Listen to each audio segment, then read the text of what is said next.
Hi, I'm Blisy. Hey guys, if you enjoy this video, I appreciate a like, comment, sub, and little bell notification. Thanks so much, enjoy. Hey guys, please watch my other Colosseum RNG videos, because this is an advanced video, and watch the basic video first on how to RNG before attempting the Snagem Hideout. Thanks, bye. Hey everyone, this is going to be a video on how to RNG in the Snagem Hideout in Pokemon Colosseum.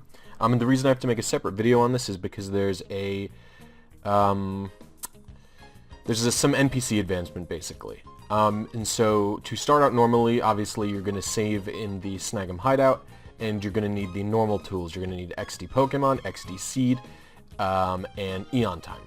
Go to the 3rd gen tab in Eon Timer and set your pre-timer to 20,000 and target frame to 0 and calibration to 0.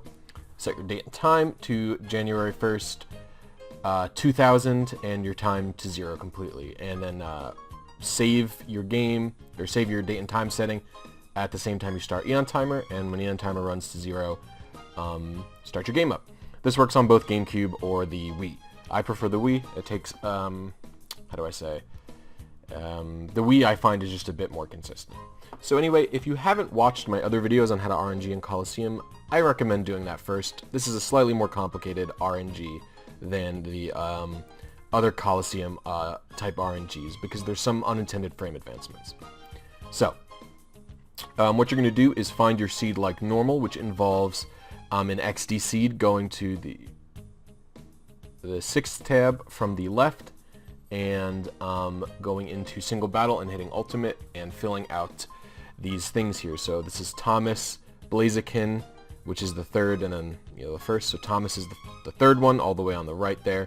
I'll have a little, again, watch my video on how to like find your seed and all that in and how to RNG in Colosseum. I don't feel like it's necessary to go over all of that in this video. So yeah, Wes Ente, it's the 2nd one over, and I'll have a pictures on how to identify this in the description, a little translation of all of it.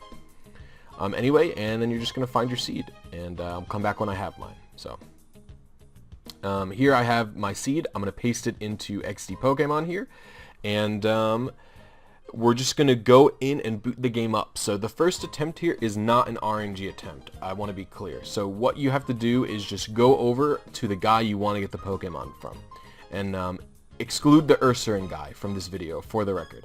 So this will work for, I think, any of the Shadow Pokemon in here except the Ursaring, okay? I want that to be very clear. Because Ursaring has a special type of lock on him. It doesn't prevent it from being shiny, it's weird, and I'll cover it in a separate video. Once you get to the trainer, all you want to do is enter the battle and catch the CROCONAW as quickly as possible. So I'm going for CROCONAW. This could be any of the Johto starters here, for example.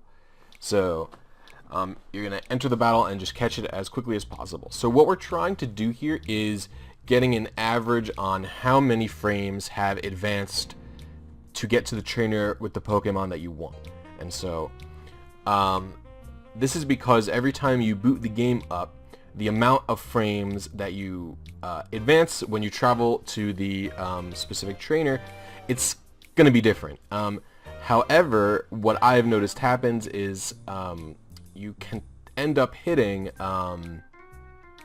the same amount of NPC advancements on different seeds. So that's what you're going to try and do, is you're going to try and make your movement as consistent as possible when you're walking through the hallways and stuff. Try and be as similar as possible every single time, and that way the only random thing is the NPC movements. So there are going to be times where you'll hit the same NPC movements, and so you'll see what I mean here. So I'm about to catch this CROCONAW, right? And you're going to in XDPokemon, you're going to click by stats, which is, so if you look over above my stats column here, there's a left button and a right button. You're going to click the right button there. You're also going to make sure you click the Colosseum button, and you're going to just type in your Pokemon's stats here. So this is all the stats my CROCONAW has, and you can't type in you don't know what nature you got, you know what I mean? And then hit generate. And so this is how many frames I advanced. So what I do here is I copy the amount of frames I advanced and I put it in a little document that I show here. So as you can see, I'm noting down how many frame advancements I got. And what's going to happen is you just have to do this entire process again. So here I'm going to be playing a sped up process of me just, doing it again. So I'm going to try and do some explanation just in case I missed anything super important. So when you're doing this, like I've said, you want to make your movement as clean as possible, and you want to be taking notes, and you want to do this several times. So I did about 8 attempts, and I found that the most consistent frame I hit was 42 frames advanced before I could get to the Johto trainer. And so what I did was I found that it was about 50% of the time, which included actually my next test, where it took me 2 attempts to get the Johto starter. It took me about 50% of the time I would hit 42 frame advance. That'll probably be different for you. This is similar to a calibration in like a black and white versions or whatever, where you have to just figure out how many frames you will be advancing on average. And you just have to pick the one that you end up advancing the most frequently. And if there's not one that you end up advancing most frequently, then you're just going to have to, aim for one of them.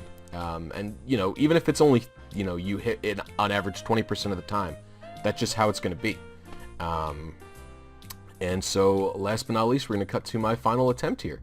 And so I guess what I'm trying to say here is when you are aiming for the frames, just try and find which frames you've advanced the most. Because like I said, you're going to hit an average, or you're going to hit one that was the amount you advanced the most. So like I said, 50% of the time, 42 frames advanced as I was going through the hideout.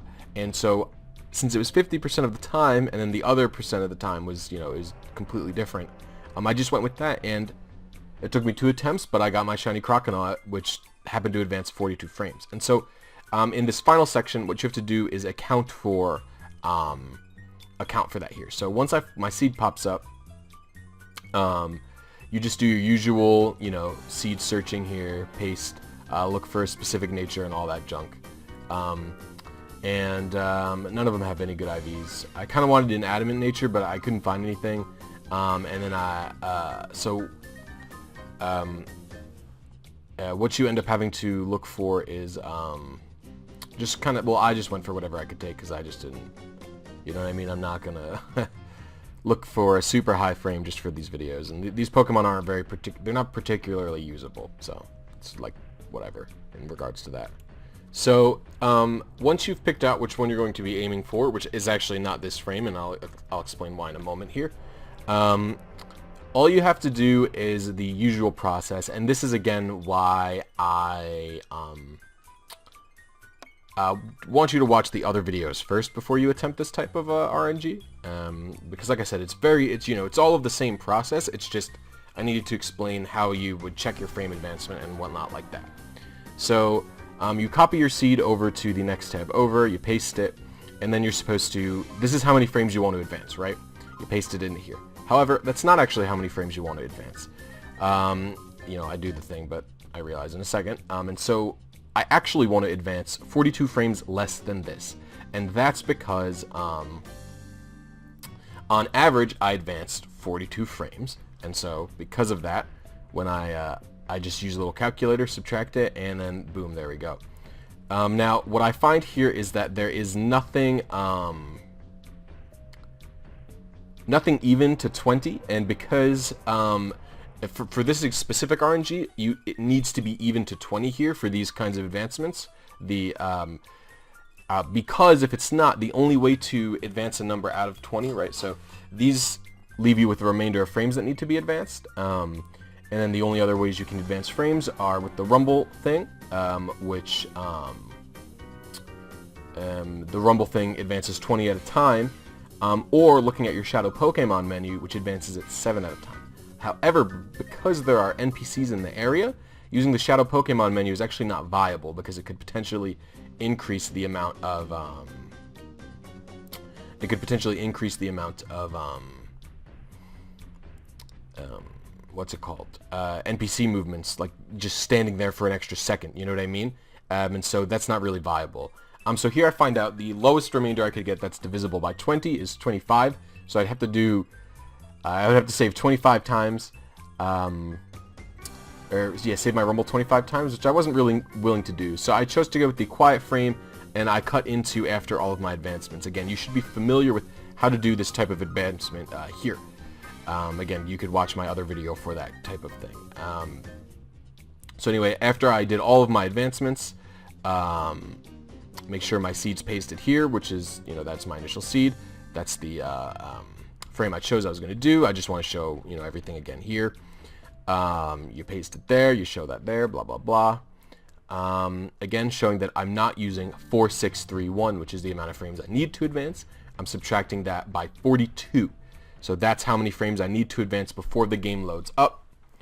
I did that sequence here, so if you see, it was, I had to advance, this advanced me with 200 frames remaining, so that was singles hardest, singles normal, and then doubles normal. And so then I boot into the game, and so that sequence left me with 200 remainder, and then I just did the I did the rumble thing. Was it the 10 times, I think. So, and after that, I just go into the game, try to be as consistent with my path as possible until I get to the CROCONAW. And like I said, this is my second actual attempt of getting the shiny.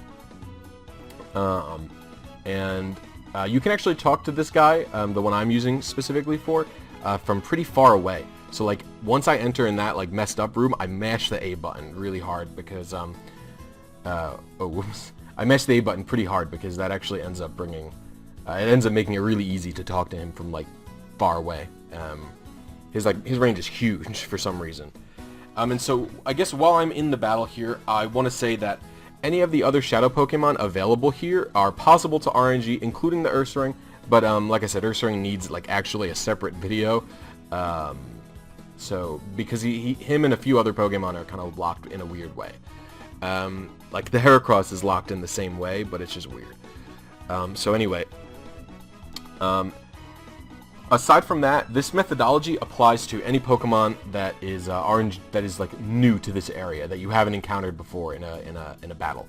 So I ended up with an average of 42 frames, and again, so all I did was at the beginning of this video, I went into this battle, I loaded my save after finding my seed, went into this battle multiple times from finding my seed, and found out how many frames without me doing any advancements that I advanced. Just by natural from the game. And so the way it ended up being was about 50% of the time, I can pull up my document here actually. So about 50% of the time I advanced 42 frames. So my first attempt I advanced 42 frames, my next two advanced 46, then I advanced 39, a very low run, then I advanced 47, then I advanced 42 two more times, and so I was like, okay, that's 8 tries, which is not a lot of tries, but you know, it's 8 tries. I'll go for the attempt.